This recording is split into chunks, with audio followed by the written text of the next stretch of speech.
আসসালামু আলাইকুম। গত ক্লাসে আমরা ফ্লেক্সিবল পেভমেন্ট এর ডিজাইনগুলো দেখছিলাম। তো আজকে ইনশাল্লাহ ফ্লেক্সিবল পেভমেন্ট আর রিজিড পেভমেন্ট এগুলার কী কারণে ফেলিওর হয় আর ফেলিওর হইলে কী রেমেডি নিতে হয় আর ফেলিওরগুলোর কারণ নিয়ে পড়াশোনা করব, যে কী কারণে হয়, কী করলে এগুলো রেমেডি করা যাবে এবং কী করলে এগুলো প্রিভেনশন করা যাবে, সেই জিনিসগুলো নিয়ে পড়াশোনা করব। তো এই স্টাডিটিকে আমরা বলি পেভমেন্ট ম্যানেজমেন্ট। তার আগে আমরা পেভমেন্টের বেসিক কিছু জিনিসপত্র দেখি। এখানে একটা ফিলোসফার একটা কথা আছে, to do the right things you first need to know how to do things right. তোমাকে কোনো একটা ভালো জিনিস করার আগে বোঝা লাগবে যে how to do things right, কীভাবে ভালো জিনিসটা করতে হয়। আপনি একটা পটহোল সামথিং এলস আপনি রিপেয়ার করতে চাইতেছেন রুট পেভমেন্ট, তো এটা করার আগে আপনাকে বোঝা লাগবে যে এটা কী করে করতে হয়, রাইট ওয়েটা কী পদ্ধতিতে করলে এই প্রবলেমটার সলভ করা যাবে, সেটা আগে শেখা লাগবে। তো সেটার জন্য আমরা আসলে আজকে দেখব যে কী মেথড কোন জায়গাতে অ্যাপ্লাই করা যায়। হোয়াট ডেস্ট্রয় পেভমেন্ট, একটা পেভমেন্টকে কী জিনিস ডেস্ট্রয় করে বা কী কারণে এটা ডেস্ট্রয় হয়, কী কারণে ফেলিয়ারগুলো ঘটে। সহজ করে যদি বলি, নাম্বার ওয়ান ট্রাফিক, এনভায়রনমেন্ট আর হতে পারে ওয়াটার। আমি আগে বলছিলাম ফ্লেক্সিবল পেভমেন্টের জন্য সবচেয়ে বড় এনিমি হচ্ছে ওয়াটার। তো ট্রাফিকের ক্ষেত্রে কী কারণ হতে পারে, এক্সেসিভ লোডিং। আপনার হুইল লোড যদি খুব এক্সেসিভ পরিমাণে হয় সেক্ষেত্রে পেভমেন্টগুলো ডিস্ট্রয় হতে পারে, সেটেল হয়ে যেতে পারে। এক্সেসিভ ভলিউম যদি হয় সেক্ষেত্রে এরকম প্রবলেম হতে পারে। এনভায়রনমেন্টের ক্ষেত্রে শ্রিঙ্কেজ প্রবলেমটা হয়। টেম্পারেচার কখনো হঠাৎ করে রাইজ অথবা হঠাৎ করে যদি ফল হয় তখন আমাদের পেভমেন্টের কন্ট্রাকশন অথবা এক্সপানশন হয়, সেজন্য দেখা যায় যে ক্র্যাক ডেভেলপ করে, হতে পারে হেয়ার ক্র্যাক অথবা বড় ধরনের ক্র্যাক, এগুলো দেখা দিতে পারে। এছাড়াও এনভায়রনমেন্টের জন্য অক্সিডেশন হয় রুটে। ওয়াটার তো একটু আগে বললাম, ওয়াটারগুলো সয়েলের লুড বিয়ারিং ক্যাপাসিটি কমিয়ে দেয়। আপনার যদি পেভমেন্টের ভিতরে পানি পেনিট্রেট করতে পারে তাহলে ওইটা সয়েলের যে লুড বিয়ারিং ক্যাপাসিটি থাকবে সয়েলের ওই লুড বিয়ারিং ক্যাপাসিটি অনেক কমিয়ে দেবে। দ্যাটস ওয়াই আস্তে আস্তে পটহোল তৈরি হবে, দেন ওটা র্যাপিডলি ওয়াইডার হতে থাকবে। একটা সময় দেখা যাবে যে স্মুথলি রেগুলার ফ্লো করতে পারতেছে না, এদিকে নিচে ড্রপ করতেছে। তো এগুলো হচ্ছে main causes of pavement failure. আমরা যদি পেভমেন্ট লেয়ারগুলো দেখি, আগে দেখছিলাম, আমরা আবারও দেখি। সবার উপরে থাকে আমাদের অ্যাসফল্ট, তার নিচে থাকে গ্র্যাভেল বেস, তার নিচে থাকে স্যান্ড সাব বেস, আর তার নিচে থাকে ন্যাচারাল সয়েল বা আমরা যেটাকে বলি সাব সয়েল বা সাবগ্রেড আমরা অনেক সময় বলি।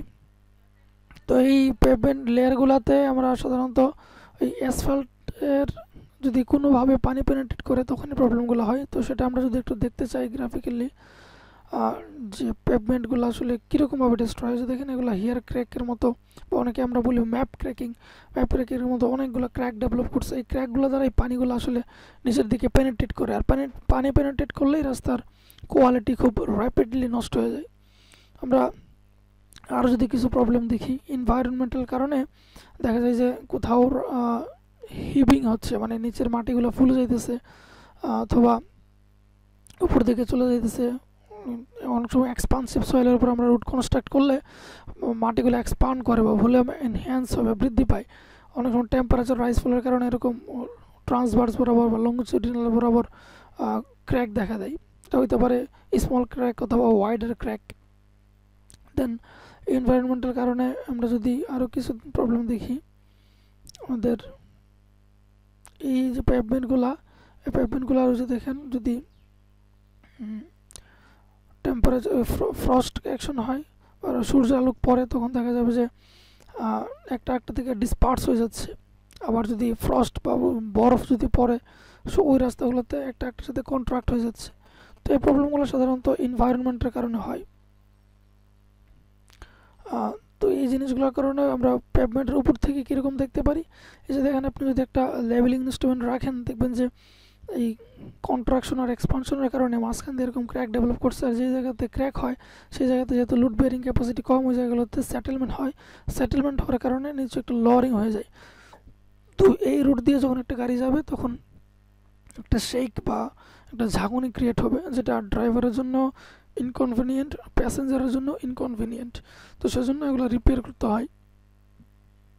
আমরা যদি আরও কিছু ফিগার দেখি যে কী করে আসলে হয়, ফার্স্ট ডিস্ট্রেসটা ধরেন যে একদম আমাদের উপরের লেয়ারটাতে হইলো, হওয়ার দরুন ছোট্ট একটা crack.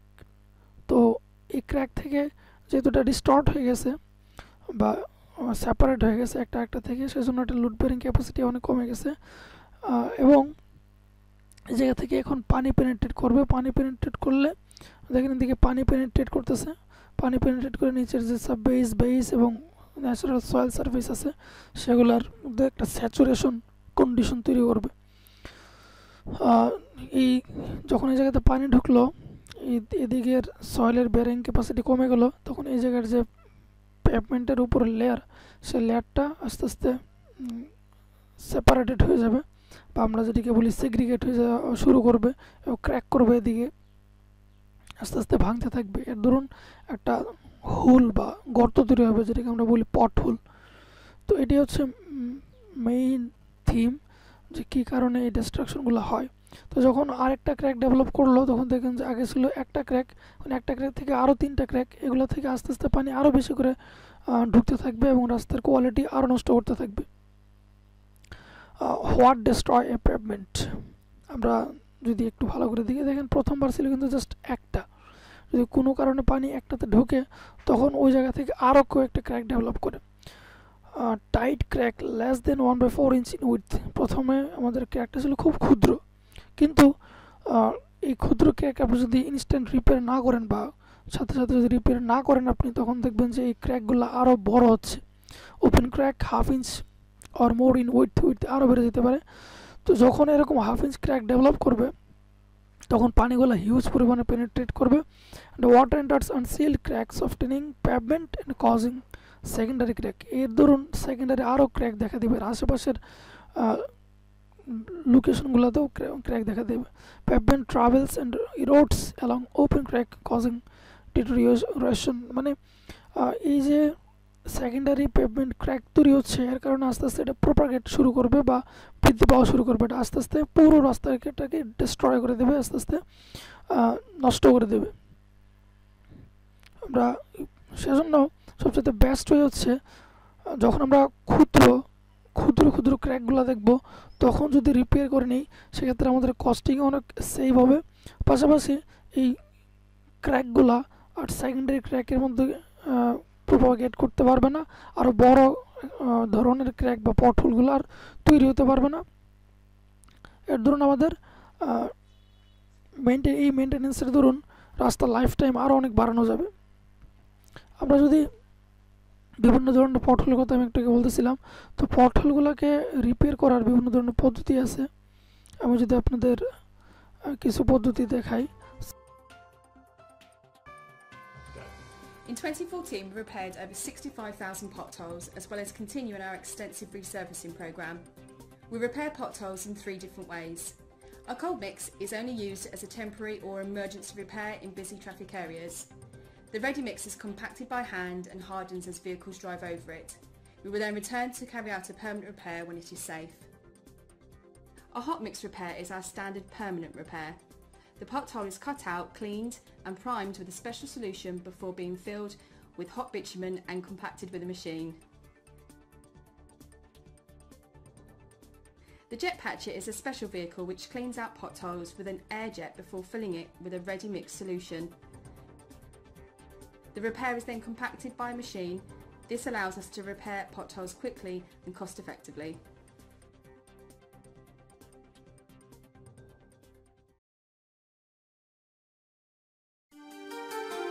Potholes. If you live in the northern climate, you're probably used to sights like this. Not only are potholes an inconvenience to the motoring public, but they are a safety concern to roadway workers as well. No pothole is worth a worker's life. According to TRIP, rough roads cost the average urban motorist $377 annually. News anchors across the country love to report on what a nuisance they are and how road crews are working around the clock to repair them. Waiting until winter to repair roads is too late, as cold patches are only a band-aid fix. What if we could prevent potholes from forming in the first place? As with any type of maintenance, a proactive strategy works best. catching the problem early on and before it spreads. A pothole forms where a crack in the pavement allows water to penetrate. The expansion and contraction of freezing water causes the pavement to burst out, creating a pothole. Sealing or filling cracks in the summer and fall prevents water from penetrating the pavement in the first place, thus preventing the pothole. Some pavements may exhibit too many small cracks to address. In this case, a thin surface treatment, such as a chip seal, should be used to seal up the entire pavement and alleviate the potholes. Considering the time and resources used to patch and repair the potholes in the winter and spring, a much more cost-effective approach would be to seal the pavements early on. By sealing our pavements and keeping water out of the pavement structure with cost-effective approaches, we will not have to deal with this again. For more ক্ষেত্রে আমরা পুরো সারফেসটাতেই slurry ফগের মতো করে spray করি।